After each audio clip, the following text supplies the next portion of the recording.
Saya akan kasih giveaway kalau subscriber saya mencapai titik 50. 50 apa nih? Ribu. Sebetulnya kalau mau beli betinanya, mau beli jantannya, mau breeding Kang, jadi lebih baik ngobrol dulu ya Kang. Kulumut muncul orang Sunda mah. Kenapa saya bilang kulumut atau misalkan kulit ari kedelai? Karena dia masih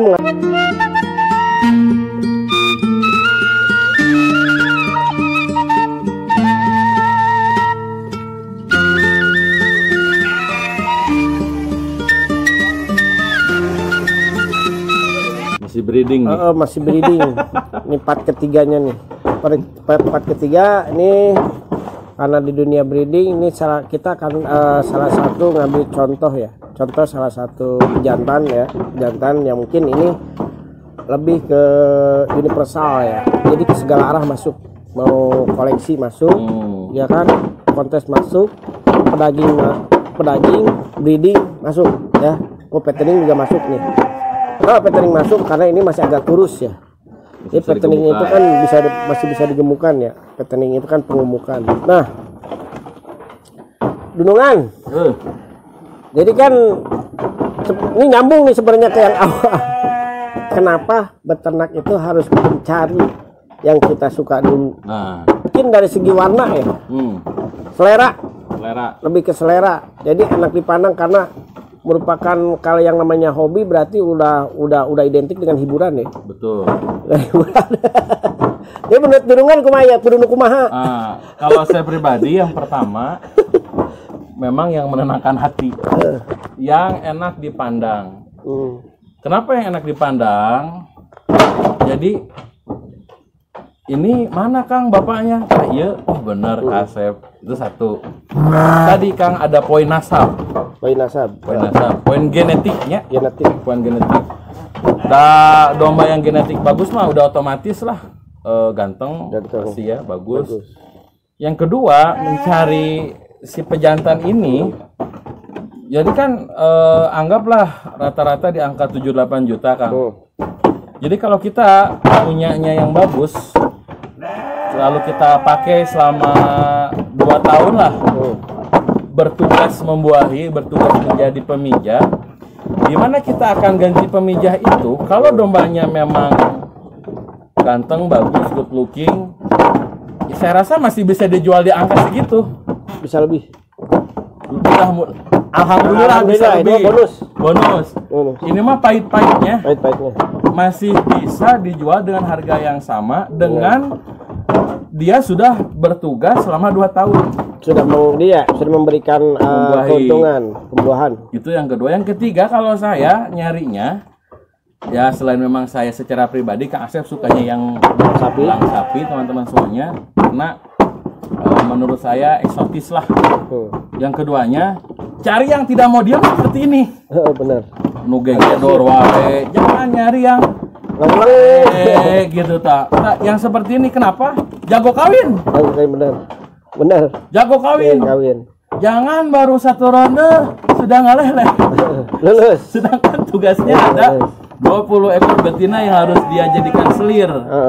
Nah, yang model begini teman-teman semuanya ini yang tidak mau diam begini, yang memang gedor lah atau bahasa orang kampung nama galak, agresif. Wah, dia bertugas sebagai seorang pejantannya, mantap. Tapi yang harus diingat juga teman-teman semuanya.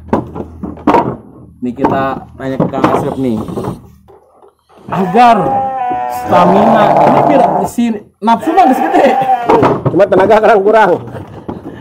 Agar stamina, tenaga, dan kualitas pembuahannya baik, kudu dikumahakeun cek Kang Asep. Kalau dalam segi tenaga mungkin kalau pakan memang wajib ya. Pakan wajib. Kedua gitu. Itu mah jamu. Itu mah jamu ya. Pakannya itu kita pemberiannya konsisten ya. Misalkan pemberian pakan jenisnya. Misalkan dari jenisnya kita rumput liar ya, rumput liar atau rumput hutan. Itu terus aja rumput hutan. Nah, campurannya pakan tambahannya itu mau pakai kulit ari kedelai atau pakai ampas kedelai. Yaitu ampas tahu ya. Itu bisa 2 pilihan. Cuma kalau pengen lebih bagus itu lebih cenderung ke ampas tahu ampas tempe atau kulit ari kedelai ya. Kulumut muncul orang Sunda mah. Kenapa saya bilang kulumut atau misalkan kulit ari kedelai? Karena dia masih mengandung serat. Jadi gini, jadi ada salah satu peternak yang udah ahli ya mengatakan ya. Jadi semacam PK ya, protein kasar. Nah, protein kasar itu lebih bagus untuk jantan karena dengan protein kasar ototnya akan lebih terbentuk dan lemaknya itu dia akan sangat sedikit. Dia lebih cenderung ke otot, ke daging ya. Itu dengan protein kasar. Tapi dengan kalau misalkan protein lembut semacam karbohidrat, nah itu akan cenderung ke lemak atau daging. Nah itu biasanya dia dalam segi kesehatan pun akan terganggu. Karena apa ya? Dia akan lebih ke lemak nih, kelebihan bobot badan gitu kan, seperti itu. Nah reproduksi pun itu kurang baik. Nah seperti itu. Dan kedua dari olahraga ya. Olahraga kalau ada kolam mandi, renang. Kalau ada treadmill bisa di treadmill. Bisa treadmill nih. Iya, jadi kalau misalnya nggak punya treadmill ya ajak lari lah gitu, jogging. Orang bawa anjing, kita bawa kambing gitu, bawa domba. Harus bangga ya. Harus bangga, benar. Seperti itu, dan itu dilakukan rutin ya. Misalkan dalam seminggu sekali gitu kan, paling cepet ya. Terus usahakan dia dalam 1 minggu itu 3 kali keluar kandang minimal. Dalam 1 minggu apa dalam 3 minggu? 1 minggu. Jadi 2 hari sekali dia harus keluar kandang. Karena apa? Dia harus muter dipancu, jadi untuk menjaga kestabilan tubuhnya dan ototnya tidak kaku. Seperti itu. Nah Kang, cenah jamu nate meri. Bener. Betul nggak? Supaya memang tomboleng domba pada basana endog darah nih ya. Nah itu kan tadi saya bilang lebih ke protein. Protein mungkin, dan kalau sebagai pakan tambahan untuk masa kesuburan itu bisa juga ini ke ampas toge ya. Dia kan ampas toge itu lebih ke kacang hijau ya. Nah itu kulumutnya kan suka yang hijau tuh, di pasar bagus banget. Yang seperti itu. Nah, satu lagi Kang yang harus madu tuh. Menurut saya ya, ketika kita membeli paket breeding harus size-nya itu memang sama. Contoh begini. Lihat size jantan besar, jantan kelas A lah ya. Wah, ini saya pengen yang besar. Kelas A. Bibitnya kelas C misalkan.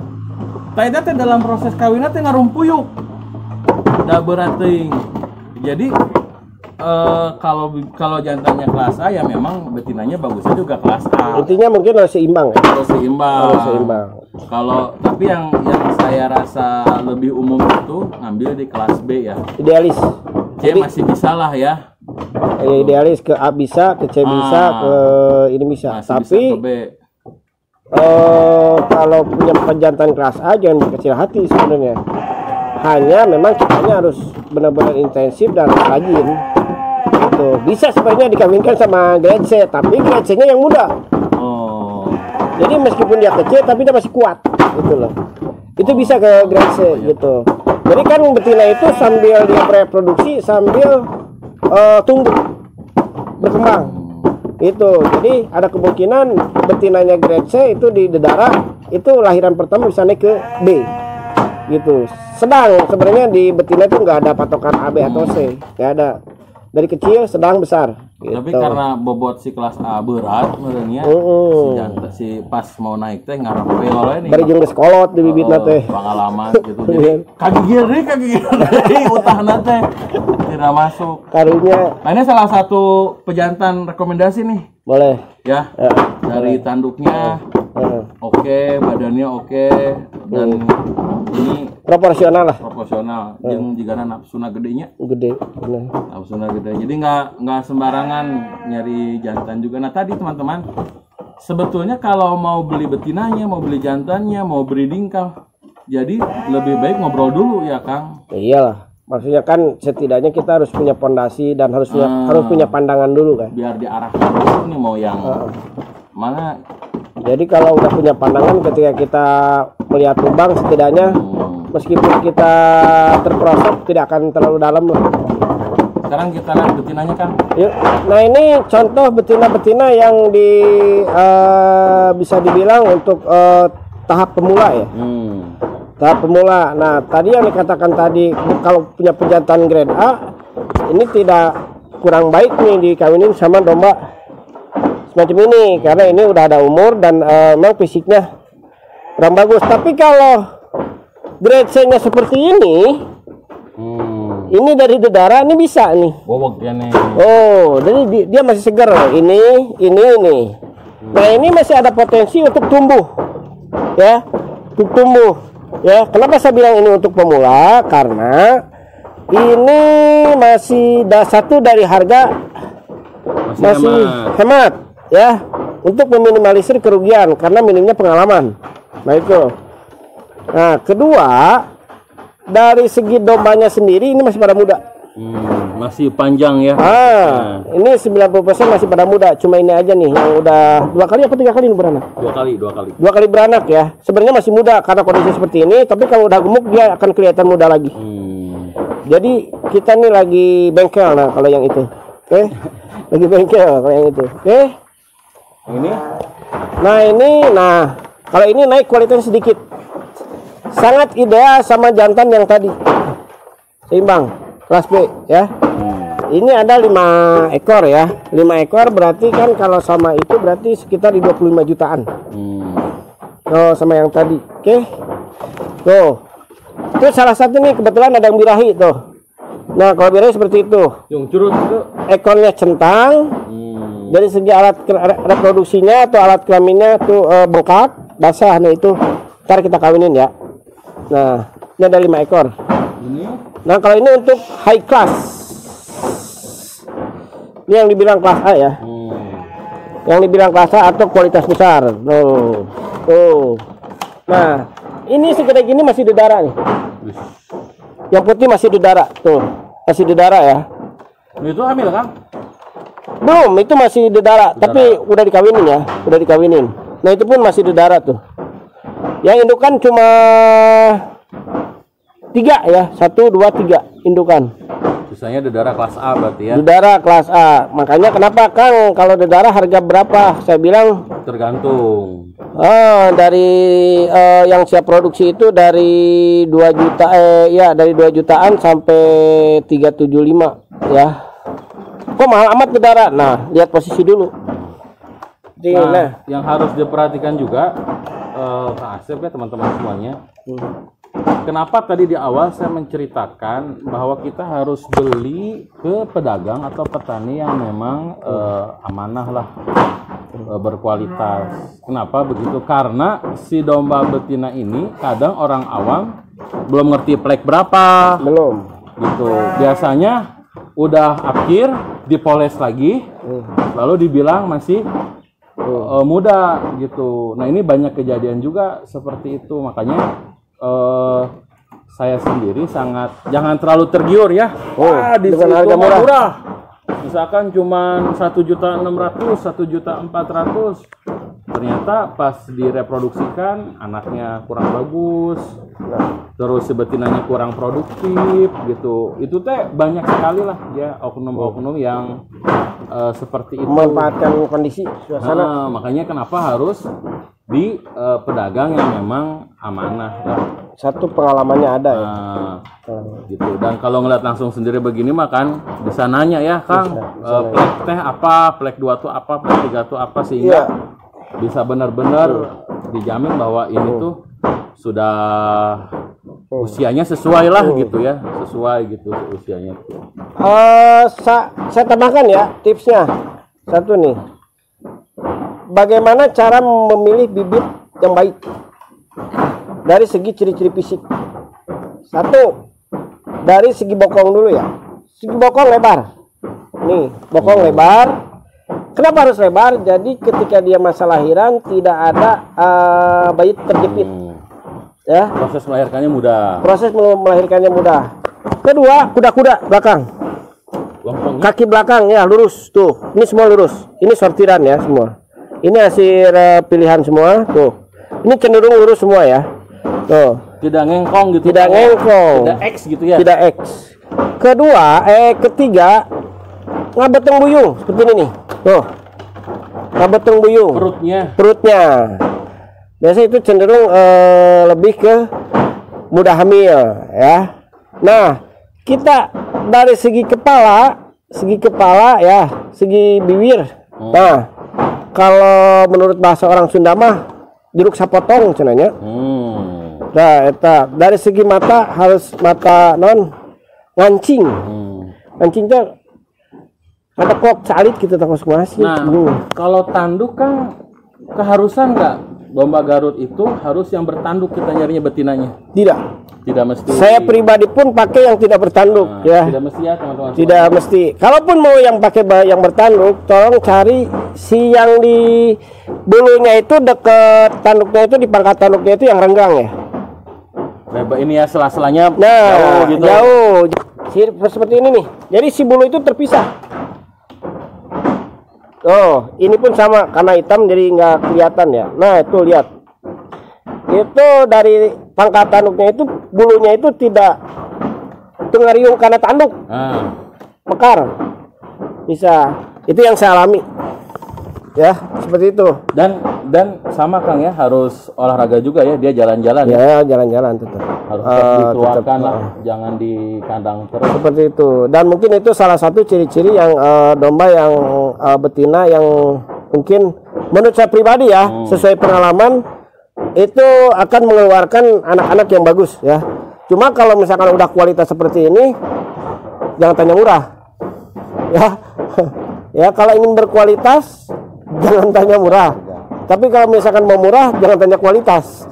Gitu. Dan memang yang paling penting Kang, misalkan betinanya sudah bagus, berkualitas, jantannya sudah bagus, berkualitas. Sekali lagi yang paling penting itu adalah cari penjual yang mau membimbing. Betul. Mau membimbing, siap ditanya. Mang Aning domba teh ngelahirinnya kadang-kadang tengah malam. Bener. Kasep ya gimana domba ngelahirin? Nah itu tuh memang harus yang siap dan peduli terhadap para petani atau para breeder yang baru tuh gitu. Dan intinya loyalitasnya tinggi ya. Itu aja. Itu harus betul-betul sepengalaman saya. Jadi jangan seperti ayam kehilangan induknya, bingung mau bertanya ke siapa, nanya ke Google, banyak pendapat gitu ya. Banyak itu pendapat. Yang paling penting itu ikatan silaturahminya kalau dalam mengurus ini tuh. Jangan kebingung aja mau ke anakan juga.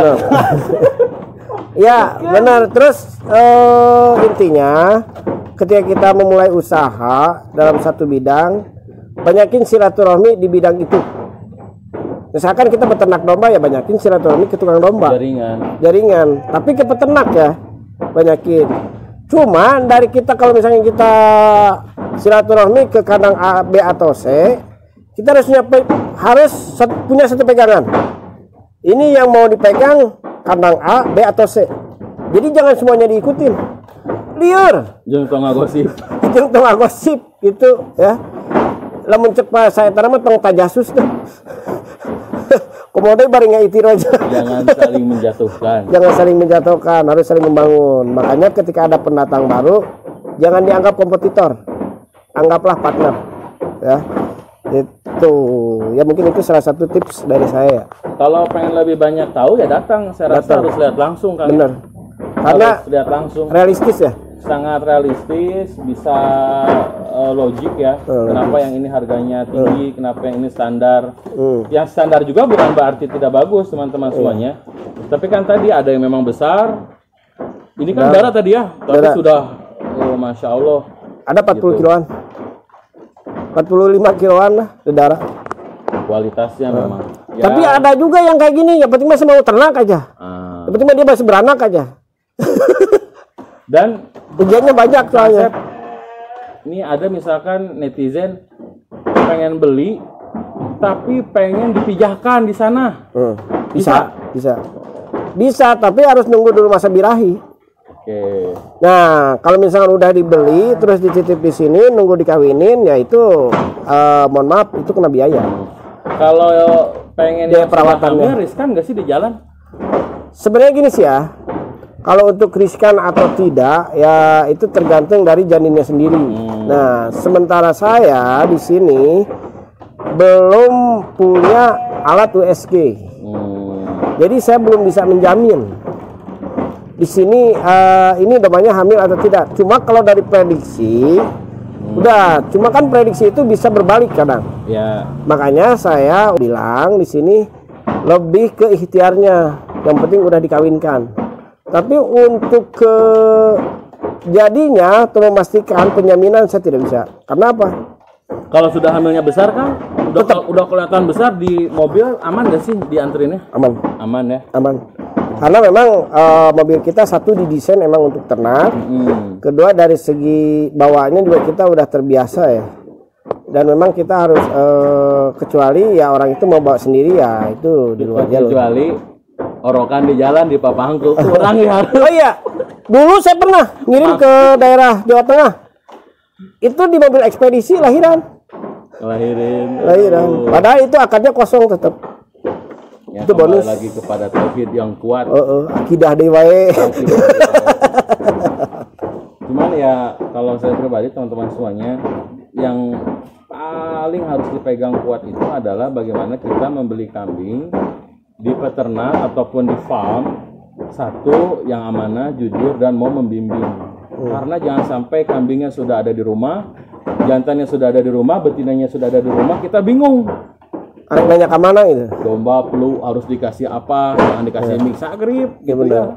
Domba misalkan mau lahiran harus dibagaimanakan, domba sedang hamil harus dibagaimanakan, kan kita tuh perlu bertanya. Kalau tidak bertanya sesat diranjang. Bener, waduh. Itu mah paling itu tak konsepnya. Jadi ya dari segi manajemen pakan juga kalau untuk domba hamil agak berbeda ya.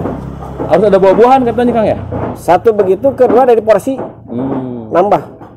Karena dia ada dua makhluk ya dalam perut. Satu begitu dia butuh nutrisi lebih. Kalsium juga ya. Dan memang salah satu penyebab si induk ini nggak mau menyusui kan aminnya kecil. Penyebab aminnya kecil itu ada 3 faktor. 1, pakan, kedua kandang, ketiga kenyamanan. Lain getek lain. Lain. Jadi kalau aminnya kecil itu dari pakan sebenarnya. Pakan yang kurangnya ini dalam segi mungkin dari segi protein yang kurang, karbohidrat yang kurang gitu kan. Jukut pinuh, udah tersepun atau penting di dahar. Contoh Kang, Paromli. Sebesar babliter baskom. Ternyata dikasih sayuran. Bikin sayur sop dibagi 2 jeung domba. Bikin bala-bala dibagi 2 jeung domba sayuran. Itu mah besar teman-teman, pernah diupload ya? Pernah. Kalau nggak salah kambingnya tuh besar karena memang terpenuhi kebutuhan nutrisinya ya. Ya kita juga istri kalau lagi hamil makan harus minum susu kalsium tinggi dan harus dimanjain. Harus dimanja, diusap-usap dan jangan dimarahin kambing. Jangan dimarahin, kasihan. Ya, namanya dia punya otak tapi nggak punya akal, dia mau dipotong aja diem. Jangan dimarahin. Apalagi yang lagi hamil. Iya. Jumat pagi suruh jalan. Jangan bikin dia stres. Itu supaya proses kelahiran itu gampang gitu. Iya, seperti itu. Diusap-usap, gelis, sing lancar, sing lungsuh. Jadi makanya melihat dia itu dari zatnya, jangan dari sifatnya. Kalau dari zatnya, ini kita sesama makhluk ciptaan Allah ya. Jadi harus saling disayangi. Cara menyayangi dia kadang-kadang memberikan hal yang tidak terduga, balas budinya, yaitu seperti apa? Terjual dengan fantastis. Dan teman-teman semuanya, saya pernah belajar ya sama salah satu orang yang suka main bonsai Kang. Jadi kata dia, semua binatang, semua tumbuhan itu mengerti apa yang kita bicarakan. Contoh pepohonan nih, rambutan, naik bala wae, tutuhan, ngan bala wae, pasti asem Kang. Pasti asem. Allah kambing saya punya anak ABK ya. Sia lamun ngajuru di lalaki di podaran ku aing. Kaguguran atuh Kang. Stres, betul. Saya rasa mereka mengerti lah. Jadi mengerti tapi tidak bisa mengucap. Jangan dianiaya, jangan dizolimi ya, saling merawat aja Kang ya. Pasti balas budi kok. Pasti. Saya mah yakin pasti balas budi. Pasti. Dan saya pernah merawat atau membeli itu dalam jangka 1,5 tahun. Saya pembelian petet itu waktu itu di angka 7 juta beli petet di usia 6 bulan.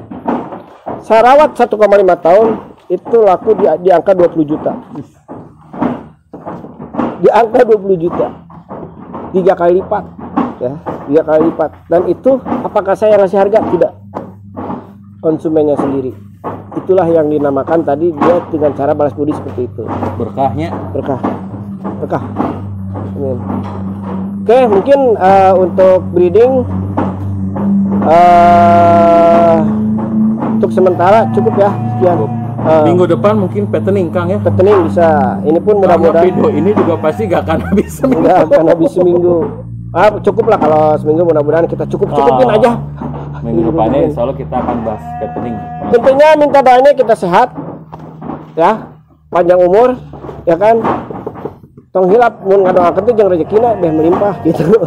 Jadi pan seger aya boga duit mah ka dieu ge ya. Biar giveaway anak kambing Kang Asep nanti. Saya akan kasih giveaway kalau subscriber saya mencapai titik 50. 50 apa nih? Ribu. Subscriber. Ya. 50.000 subscriber, ntar saya bikin giveaway ya. Sebetulnya followers Domba Lovers aja langsung subscribe ya. Kan iya. 50.000 tuh. Bisa. Langsung giveaway. Mampir nih ke channel Domba Lover atau channel Domba Lover, mampir ke Bibilintik. Oke. Mencapai 50.000, siapa yang rajin nonton kan ntar ketahuan. Siapa yang rajin komen, insya Allah saya kirim. Ntar kirim aja alamatnya ya ke nomor yang tertera di layar handphone atau layar kaca Anda. Oke, mungkin untuk konten kali ini saya cukupkan sekian ya, karena melihat waktu juga saya tidak mau mengganggu terlalu. Ini udah banyak, sangat terima kasih ke Pak Ustadz ya. Ini mungkin ini salah satu doa dari subscriber Bibilintik Farm untuk mendatangkan narasumber yaitu Domba Lover ya, owner Domba Lover. Kita doakan beliau panjang umur, sehat selalu dan limpahkan rezeki ya beserta keluarga ya. Dan yang pasti selalu berada di dalam lindungan Allah Subhanahu wa taala. Oke. Tidak mengurangi rasa hormat saya kepada subscriber yang tidak bisa saya sebutkan satu persatu namanya. Saya ucapkan terima kasih dengan subscribe Anda ya, dengan Anda menonton video ini. Saya ucapkan terima kasih karena channel ini terus berkembang ya. Oke. Dan jangan lupa share ke teman-teman lain. Akhir kata saya ucapkan Assalamualaikum warahmatullahi wabarakatuh. Sukses terus untuk peternak Indonesia. Bangga jadi peternak.